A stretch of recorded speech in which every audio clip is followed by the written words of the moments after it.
जय श्री कृष्ण। आप सभी का आज की हमारी इस वीडियो में स्वागत है। तो देरी न करते हुए अपनी इस वीडियो की शुरुआत करते हैं। कर्माबाई कौन थी? गुरु जी बताते हैं कि श्री भगवान तो भाव के भूखे होते हैं और अपने भक्त की पुकार पर दौड़े चले आते हैं। ऐसी ही एक भक्त थी कर्माबाई जी।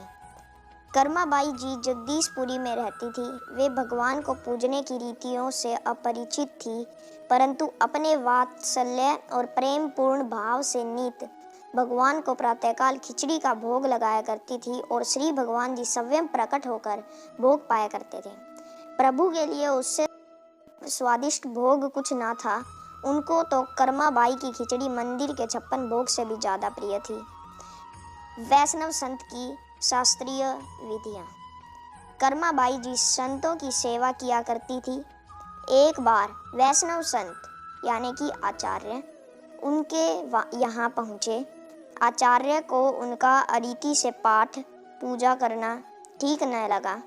कर्माबाई जी बिना स्नान व चौका बर्तन करे ही खिचड़ी बना रही थी, जो आचार्य के लिए अपराध करने जैसा था।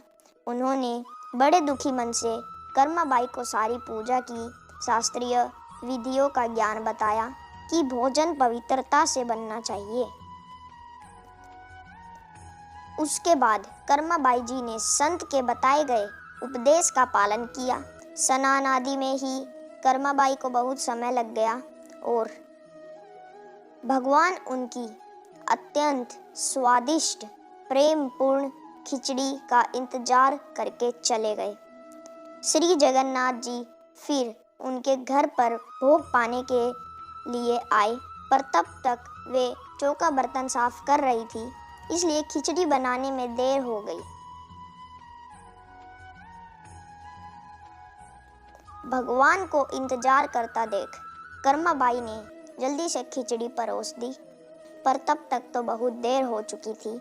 इधर जगन्नाथ जी खिचड़ी ग्रहण कर ही रहे थे कि मंदिर से उनके लिए बुलावा आ गया।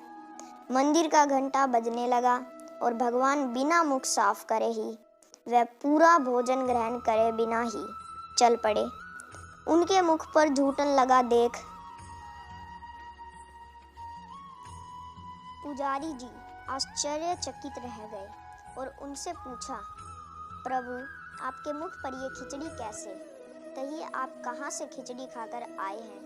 भगवान के मुख पर खिचड़ी लगी देखकर पुजारी जी चिंतित हो उठे और प्रार्थना करने लगे, हे प्रभु इस दृश्य को देखकर हमारी वाणी अवरुद्ध हो गई है। हमसे कुछ कहा नहीं जाता। आज हमने यह नई बात देखी है, कृपा प्रकट कीजिए। श्री जगन्नाथ जी बोले, मेरी एक भक्त है कर्माबाई, मुझे वो अनन्य प्रिय है। वह नित प्रातःकाल खिचड़ी का भोग बड़े प्रेम से बड़े भाव से मुझे अर्पण करती है। उसकी सच्ची भक्ति देखकर मैं नित उसके घर पर जाकर खिचड़ी पाता हूँ। परंतु एक संत वहाँ पहुँच गए और कर्माबाई को पूजा पाठ की विधि बता आए, जबकि मेरी अनेक उपासना की विधियाँ हैं। इस रहस्य को जाने बिना जो उपासक की श्रद्धा को खंडित करता है वह अन्याय करता है। संत शीघ्र ही कर्माबाई के घर पहुँचे और क्षमा याचना करते हुए बोले कि वो अपनी विधि से ही खिचड़ी बनाए, क्योंकि उनकी विधि ही सर्वश्रेष्ठ है।